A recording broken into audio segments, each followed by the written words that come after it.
మరి ఈ స్థాయికి దిగజారిపోతున్నారు ఏంటండి మీరు? అసలు సవాల్ ఇసిరింది ఆయననే, ముఖ్యమంత్రి గారు సవాల్ ఇసిరిండు. నేను పబ్బులకు క్లబ్లకు రాను అంటే మరి ఏడుకొస్తావు? అసెంబ్లీకి వస్తే మైకు నీ చేతులు ఉంటుంది కాబట్టి, స్పీకర్ మీ ఓడు కాబట్టి ఎవరైనా మాట్లాడుతుంటే అక్కడ మైక్ కట్ చేయొచ్చు. అదే ఇట్లా బయట మీడియా సంస్థల దగ్గరనో లేకపోతే పబ్లిక్ మీటింగ్ అయితేనేమో మనకు చెల్లదు కదా, బుల్డోజ్ చేయడమే వీళ్ళకి తెలుసు అంతే. కేవలం సబ్జెక్ట్ నోడికి బుల్డోజ్ చేయడానికి అవసరం లేదండి, ఏడుకొచ్చైనా మాట్లాడవచ్చు. వాళ్ళు మేము బరాబర్ సబ్జెక్ట్తో వస్తున్నాం, మీరు రండి మాట్లాడదాం అంటున్నారు.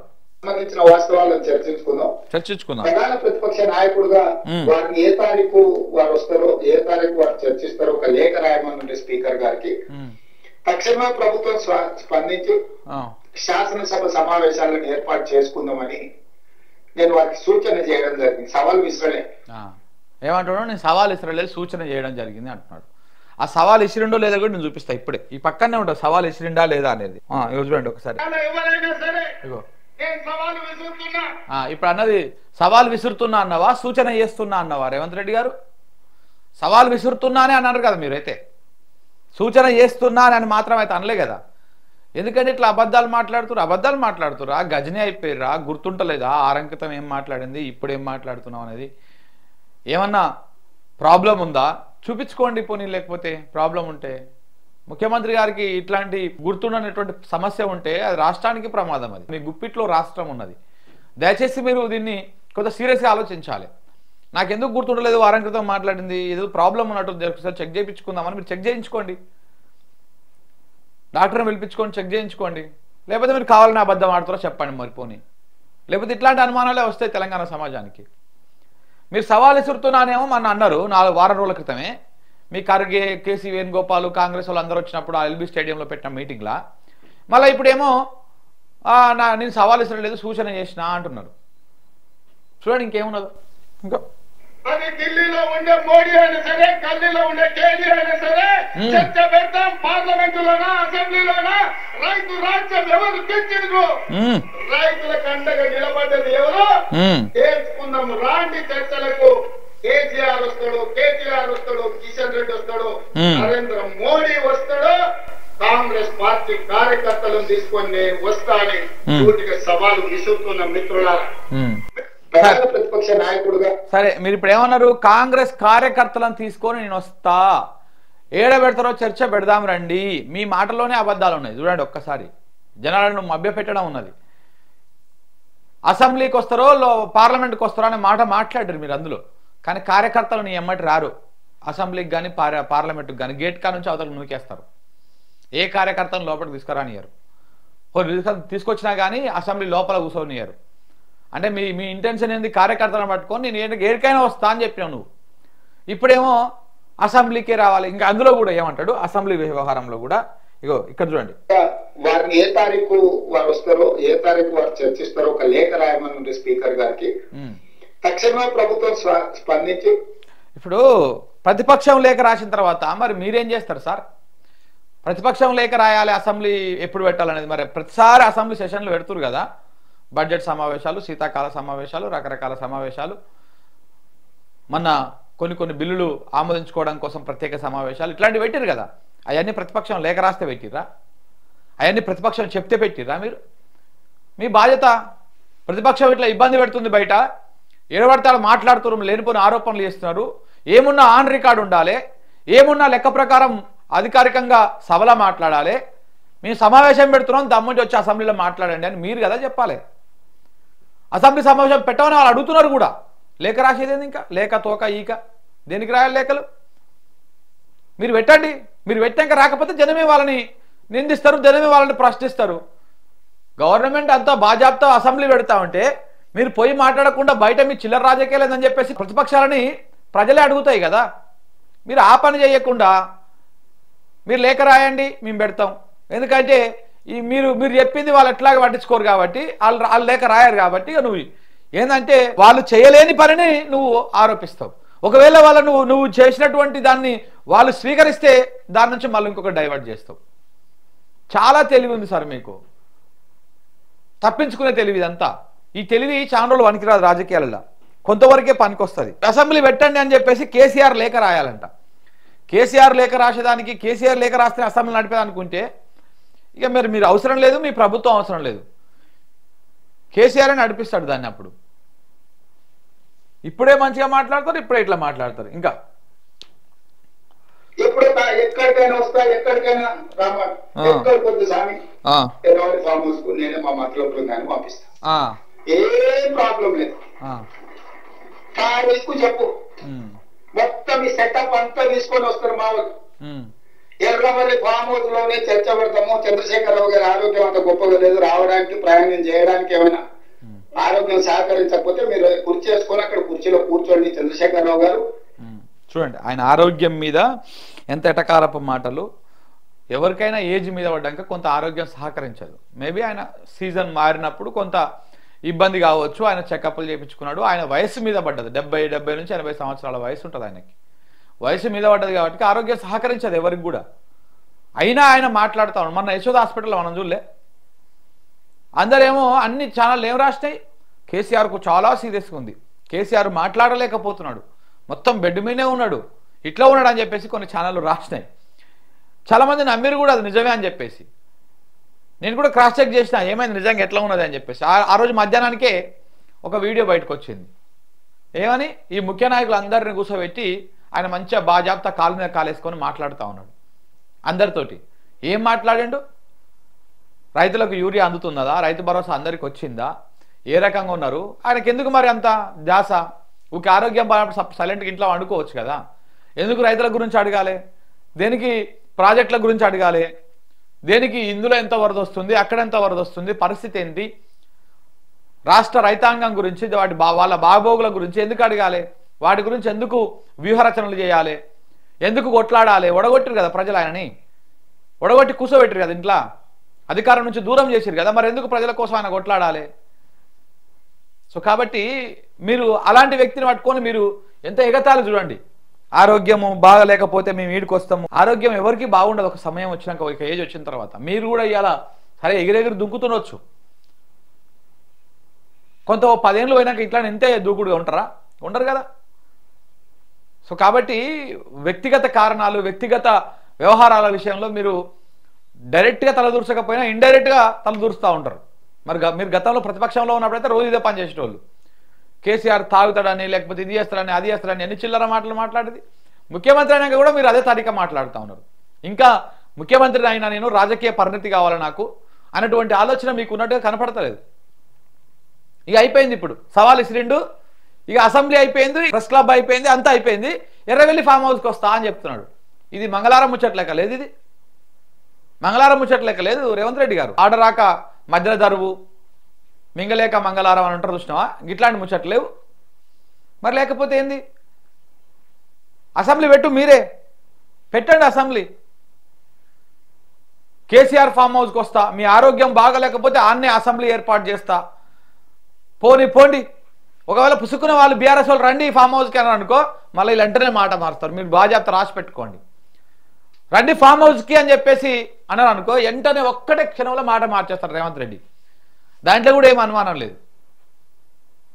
ఈ ఫామ్ హౌస్ అని ఎందుకన్నాడు అంటే, మొన్న కేటీఆర్ గారు ప్రెస్ క్లబ్లో మాట్లాడుతూ, సరే ప్రెస్ క్లబ్ కంటే రాబోతుంది, సరే నువ్వు ఏడ పెట్టే, సరే ఇంకొకసారి టైం ఫిక్స్ చేయి, ఏడ కావాలంటే ఆడికి వస్తాం మేము, కావాలంటే నీ జూబ్లీ ప్యాలెస్లో మీ ఇంట్లో పెట్టినా కానీ వస్తాం మేము, మాకేం భేషజం లేదు, తప్పకుండా వచ్చి చర్చకు పార్టిసిపేట్ చేస్తాము, లైవ్ టీవీలు పెట్టేసి మాట్లాడదాము, ఎవరు ఏంటిది, రైతులకు ఎవరేం చేశారు, మీరేం చేశారు, మేమేం చేసినాం అనేది మాట్లాడదాము అని చెప్పేసి వాళ్ళు మరి అప్పుడు కూడా ఓపెన్ ఛాలెంజ్ చేశారు.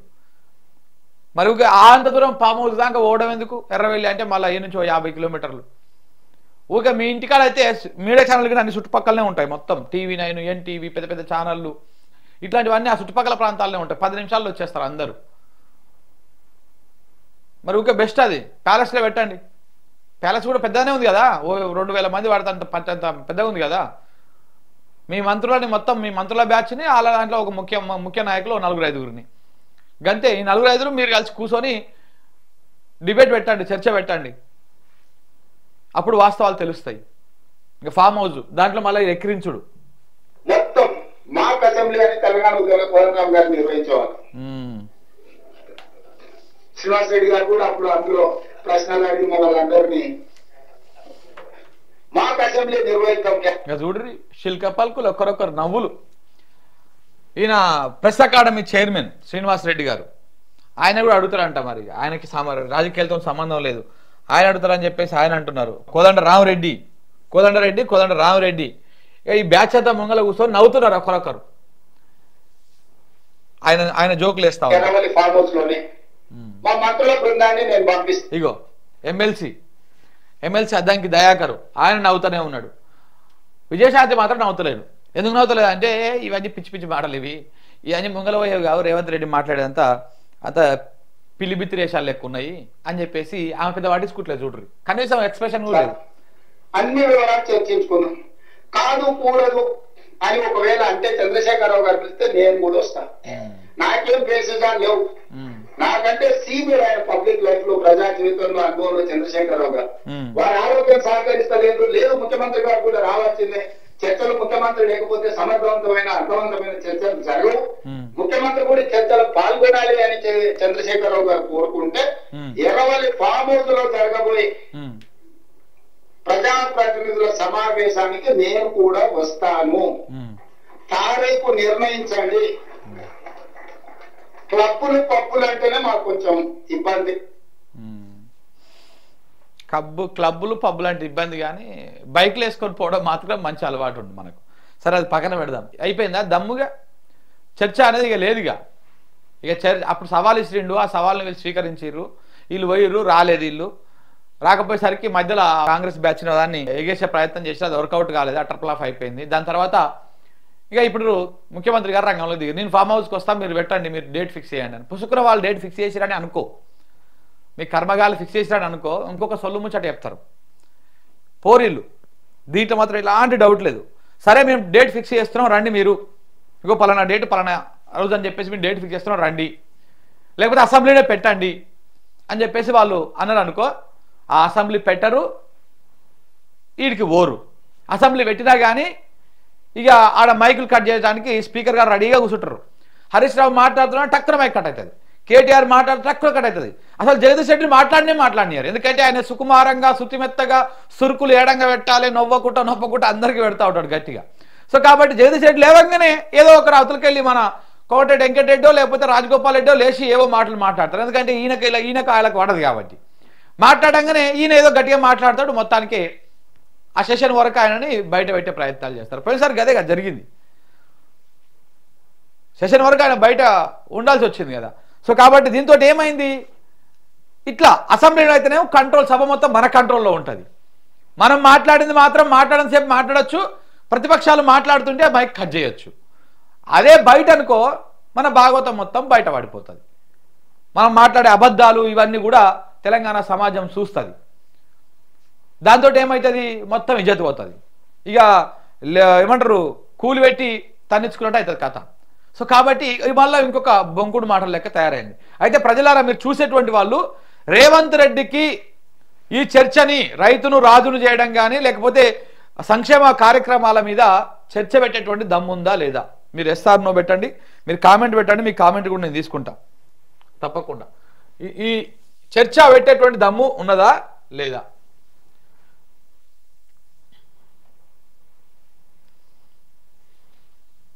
సీఎంకు దిమాక్ లేదంట, వాని ముఖం చూపించొద్దు శంకర్ గారు. ఆ 420 రేవంత్ రెడ్డి ముఖం చూస్తే నాకు చిరాకు. అట్లా అనకూడదు. మన ముఖ్యమంత్రి ఎంతైనా మీకు సుడబుద్ధి కాకపోయినా ఆయన ముఖ్యమంత్రి. మీరు ఏం చేయాలి, ఆయనకు చర్చ నిర్వహించే దమ్ము ఉందా లేదా? ఉంది అంటే ఉంది అని, లేదు అంటే లేదు అని మీరు కామెంట్ పెట్టండి, మీ కామెంట్ తీసుకుంటా. ఏమంటున్నాడు సంతోష్, ఏమంటున్నాడు లేదు ఆయనకు దమ్ము లేదు అంటున్నాడు. బలరాం గారు కూడా లేదు ఆయనకు దమ్ము లేదు అంటున్నాడు. మమత గారు కూడా లేదు, ముఖ్యమంత్రి గారికి చర్చ పెట్టే దమ్ము లేదు అంటున్నాడు.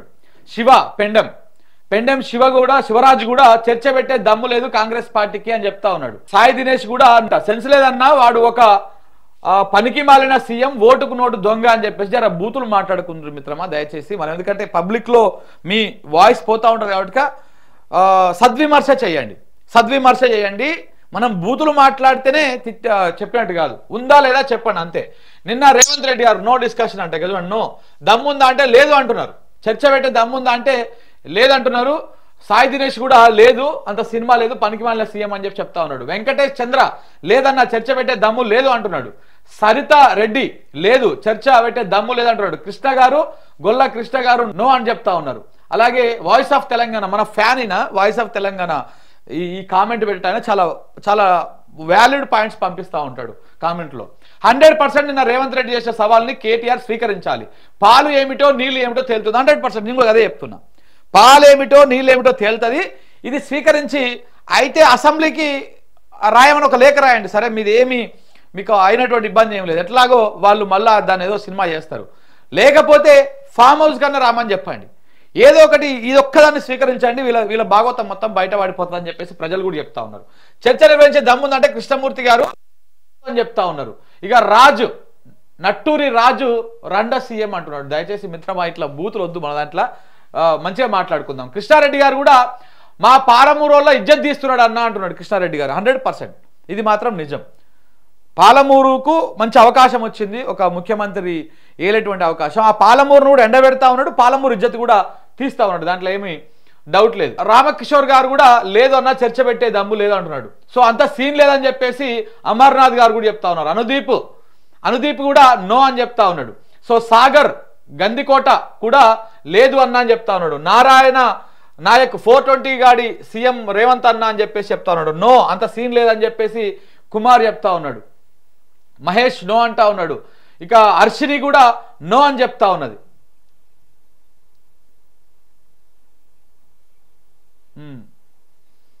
చాలా మంది కామెంట్స్ చేస్తూ ఉన్నారు. సో నో నో నో అని చెప్తా ఉన్నారు. ఇగో అసలు రేవంత్ దమ్ము లేదు కాబట్టే చెంచాగిరి చేస్తున్నాడు అని చెప్పేసి చెప్తా ఉన్నారు. సో ఆదిత్య కూడా నో, మన్ననే వచ్చిండు అన్న అని చెప్తా ఉన్నాడు. ఇక మహేష్ నో అని చెప్తా ఉన్నాడు. శ్రీరామ్ నో అని చెప్తా ఉన్నాడు. ఇట్లా అందరు కూడా నో చెప్తా ఉన్నారు. వేణు కూడా ఫస్ట్ అక్కడ సబ్జెక్ట్ లేదంట, 100% అక్కడ సబ్జెక్ట్ లేదు. కేటీఆర్ అంటే సుస్సు అని చెప్పేసి అమర్నాథ్ చెప్తా ఉన్నాడు. ఇక చర్చ పెట్టే దమ్ము లేదు, నో నో నో. బషీర్ వాడో తవట అని చెప్పేసి పెడతా ఉన్నాడు. నో అని చెప్తారు. Syed no no. ఇక చూడండి, లేదు లేదు, నేను కేసీఆర్ గారిని రిక్వెస్ట్ చేస్తున్నా, దయచేసి ఒకసారి యాక్సెప్ట్ చేయండి సార్ ప్లీజ్, వీళ్ళు మొత్తం భాగవతం అంతా బయటపడిపోతుంది అని చెప్పేసి ఎవరంటున్నారు ఇక్కడ? శంకర్ వర్మ అంట చెప్తా ఉన్నారు. ఉత్తమ్ కుమార్ రెడ్డి మీద తుపాకీ పెట్టి కేసీఆర్ ను టార్గెట్ చేస్తున్నాడు వ్యక్తిగా 420 రేవంత్ రెడ్డి ఏమి చేయలేడని చెప్పేసి బాలు చెప్తా ఉన్నాడు. నో అంట. ఇంకా చూడండి, ఒక్క కాంగ్రెస్ రండకు దమ్ము లేదు అన్న, అందుకే ఎవడు రాలేదు అని చెప్పి చెప్తా ఉన్నారు. రేవంత్ రెడ్డిది మళ్ళీ ఇంతకుముందుకే మనం చదివినాం ఇది. బాలు, సయ్యద్ షబీర్, సో లల్యా నాయకు లేదు అన్న అని చెప్తా ఉన్నాడు. సో గౌడు మురళి కాంగ్రెస్ అన్న, కాంగ్రెస్ దొంగల పార్టీ అని చెప్తా ఉన్నాడు. వంశీ వచ్చేసి ఒక కాంగ్రెస్ పార్టీ అభిమానిగా సిగ్గుపడుతున్నారు రేవంత్ రెడ్డి గారి పరిపాలన చూసి అని చెప్పేసి కాంగ్రెస్కు ఓటేసినటువంటి కార్యకర్త ఉన్నట్టుంది పాపం ఆయన. నేను కాంగ్రెస్ పార్టీ అభిమానిగా సిగ్గుపడతా ఉన్నా అని చెప్పేసి ఆయన కామెంట్ పెడతా ఉన్నాడు. అంటే చూడండి ప్రజలు ఏ రకంగా అదైతా ఉన్నారో. We're wasting our time on discussion on this corrupted CM అని చెప్పేసి కూడా పెడతా ఉన్నారు. పనికి మాలే రేవంత్ రెడ్డి, వేస్ట్ సీఎం తెలంగాణ అని చెప్తా ఉన్నారు. దయచేసి మీరు కామెంట్ సెక్షన్లో పార్టిసిపేట్ చేయండి. కామెంట్స్ మీరు చేస్తే ఏమైందంటే నేను కూడా మీ వాయిస్ కూడా వినిపించేటువంటి ప్రయత్నం చేస్తాను. సో ఈ రకంగా ముఖ్యమంత్రి గారికి చర్చ పెట్టేటువంటి దమ్ము లేదు అనేది పబ్లిక్ కూడా చెప్పేస్తా ఉన్నారు. పబ్లిక్ కూడా చెప్తా ఉన్నారు, మనం చెప్పే మాట కాదు, వారు కూడా చెప్తా ఉన్నారు, చూసేటువంటి ప్రజలు కూడా. సో ఇది ముఖ్యమంత్రి గారు మాట్లాడినటువంటి తరీకా. ఇంకా ఒకవేళ ఇట్లాంటి తప్పులు చేసినందుకు వాళ్ళని ఒక్క కొరడా దెబ్బ కొట్టాల్సి వస్తే చంద్రశేఖరరావు గారు 100 కొరడా దెబ్బలు కొట్టాల్సిన కృష్ణానదిలో మనకు చేసిన ద్రోహానికి.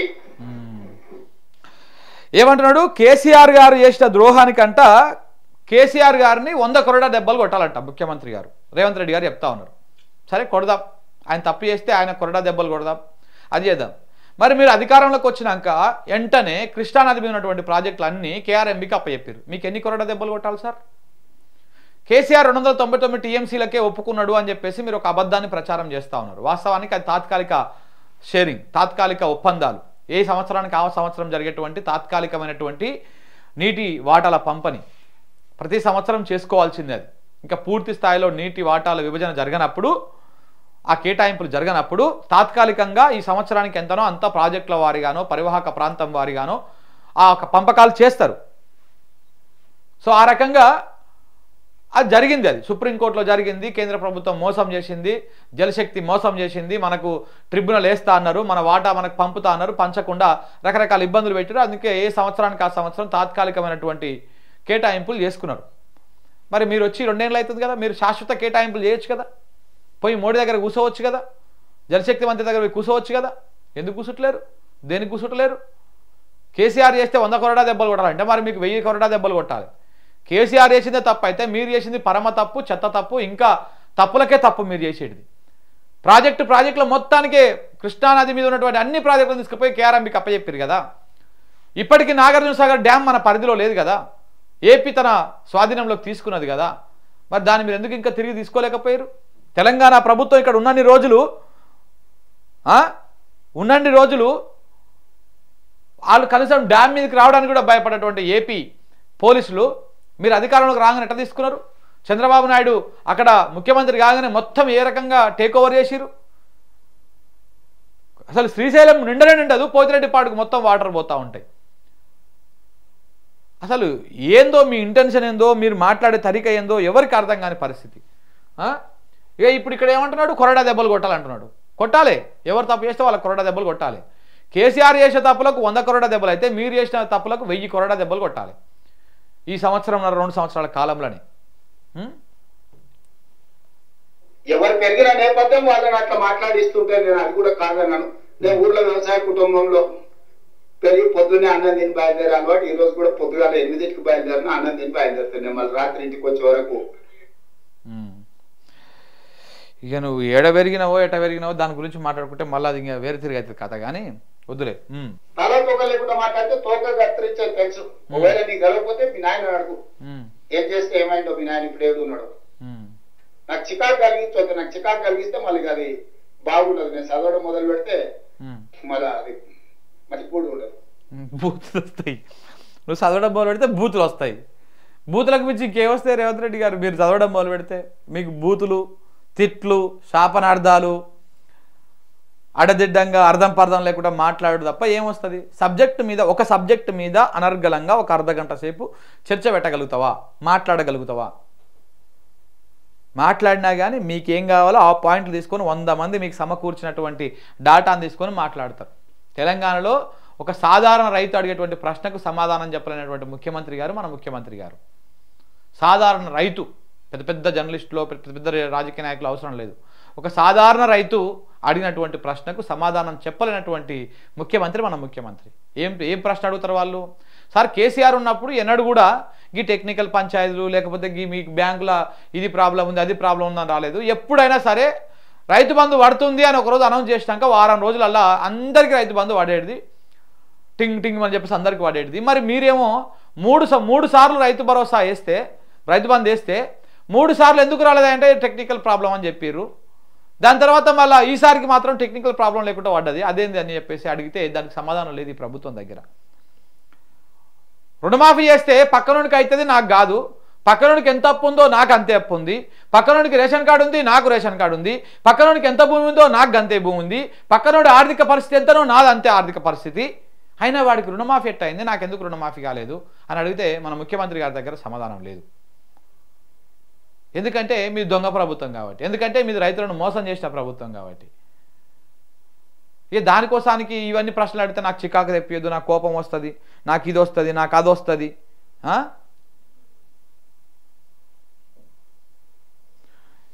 ఏందో ఏమో. దయచేసి నన్ను క్లబ్లకు పబ్బులకు పిలవద్దు.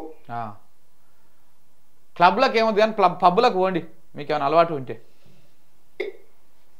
మీరేంది మాకు చెప్పేది? సలహా ఇవ్వండి, సూచన చేయండి. మీరేంది మాకు చెప్పేది? సలహా ఇవ్వండి, సూచన చేయండి. సహేతుకమైన విధానంతో ముందుకు రండి. అసూయతోని, అక్కస్తోని, అహంభావంతో, అహంకారంతో ఏం మాటలు అవి? అట్లాంటి మాటలకు సమాధానం చెప్పడానికి మా దగ్గర లేరనుకుంటురా? మా ఒక మందుల సామె చాలు, మేము అందరం అక్కర్లేదు. ఒక మందుల సామె నువ్వు పంపిస్తే చాలు, నీకు నీ తాతకు 3 తరాలకు సమాధానం చెప్తాడు. అది కాదు కదా మందుల సామెలన్నా. నీకు అర్థమైతే లేదు. నిన్ను అంటే ఏదన్నా తిట్టించే కార్యక్రమం ఉంటే నీతో తిట్టిస్తా అంటున్నాడు. అంటే దళిత నాయకులు, దళితకు సంబంధించినటువంటి కింది స్థాయి నాయకులను తిట్టిస్తా వాళ్ళతోటి. ఇంటెన్షన్ అదే. మంచి మంచి పొలైట్గా మాట్లాడి 10 మందిలో మెచ్చుకునే విధంగా మాట్లాడే వాటికేమో మన రేవంత్ రెడ్డి గారు, ఉత్తమ్ రెడ్డి గారు, ఇంకొక రెడ్డి గారు, కోదండ రెడ్డి గారు, కోదండ రామరెడ్డి గారు, ఈ రెడ్డి గారులందరూ మంచిగా ఏదన్నా ఒక అర్థవంతమైన చర్చనో లేకపోతే ఏదన్నా క్రెడిట్ వచ్చే చర్చ ఉంటే వాళ్ళు చేస్తారు. తిట్టే కార్యక్రమం ఉంటే ఇగో మీలాంటి వాళ్ళని పంపిస్తా అని చెప్తా ఉన్నాడు. మీలాంటి వాళ్ళు అంటే మీకు మిమ్మల్ని తిడతందుకు మాత్రమే. వాళ్ళ దృష్టిలో మీరు నవ్వుతుర్రు, మీకు తెలివి ఉందో లేదో వాళ్ళకి అర్థమవుతలేదు. తుంగతుర్తి ప్రజలారా ఆలోచన చేయండి. మన ఎమ్మెల్యేని కేవలం తిడతందుకు మాత్రమే వాడుతా అంటున్నాడు మన రేవంత్ రెడ్డి గారు. దానికి మన ఎమ్మెల్యే గారు నవ్వుతున్నారు. ఆయనకి ఏం అర్థమైందో ఏం అర్థం కాలేదు పాపం పాడిగాను.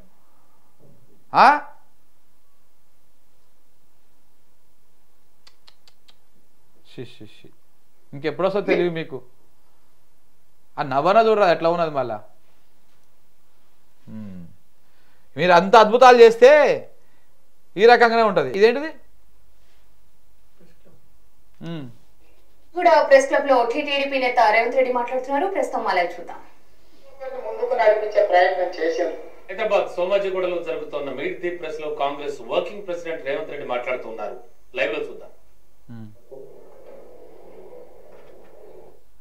మరి ఆ రోజు ప్రెస్లు, క్లబ్బులు, బబ్బులు, కబ్బులు అని ఆ రోజు కనపడలేదా సార్? మరి ప్రతిపక్షంలో ఉన్నప్పుడు ప్రెస్ క్లబ్కి పోయినావుగా బాగానే. నేను చూడలే ఎంతసేపు ఈ వీడియో. చూసి ఉంటే ఇంకా కొంచెం గట్టిగా దుమ్ము దులుపుతుంటివి. ఆ రోజు ప్రెస్ క్లబ్కి పోయినావు కదా. మరి ఏదో నాకు పొయ్యి అలవాట్లేదు, క్లబ్లోకి పోయి అలవాట్లేదు, చీకట్ల బైక్ వేసుకొని హెల్మెట్లు పెట్టుకొని పోయి అలవాటు, నాకు 7 కిలో ఎక్కడికి పోయి అలవాట్లేదు అని చెప్పేసి చెప్తున్నారు ఇప్పుడు మీరు. మరి పోయిరుగా గతంలో, మీరు గతంలో పోయిరు కదా, ప్రెస్ క్లబ్కి పోయి మాట్లాడారు కదా. గురువింద గింజ తన కింద ఉన్న నలిపారు కదంట. మీరు చేసినటువంటి వ్యవహారం మీకు అర్థం అవుతలేదు ఇంకా. అందుకే నిన్న మా తీర్మార్లో కూడా ముచ్చట రాష్ట్రం ముఖ్యమంత్రి గారికి ఒక దేవునికి ఒక దండం పెట్టుకున్నారు అనమాట మా వాళ్ళు.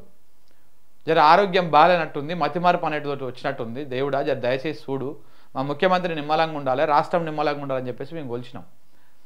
నిజంగా మీ పరిస్థితి చూస్తుంటే అటనే ఉన్నది, ఏదో ఉన్నది, మతిమార్పు వ్యాధి ఏదో వచ్చినట్టుగా అనిపిస్తున్నది చూస్తుంటే. ఇంత అద్భుతంగా పోయి ప్రెస్ క్లబ్కి పోయి మాట్లాడినాం. ఆ రోజు రౌండ్ టేబుల్ సమావేశాలలో పార్టిసిపేట్ చేశారు, మీట్ ది ప్రెస్లలో పార్టిసిపేట్ చేశారు. ఇప్పుడేమో నేను పబ్కి వస్తానా, క్లబ్కి వస్తానా, ఆడికి వస్తానా, ఈడికి వస్తానా అని చెప్పి మాట్లాడుతూ ఉన్నారు.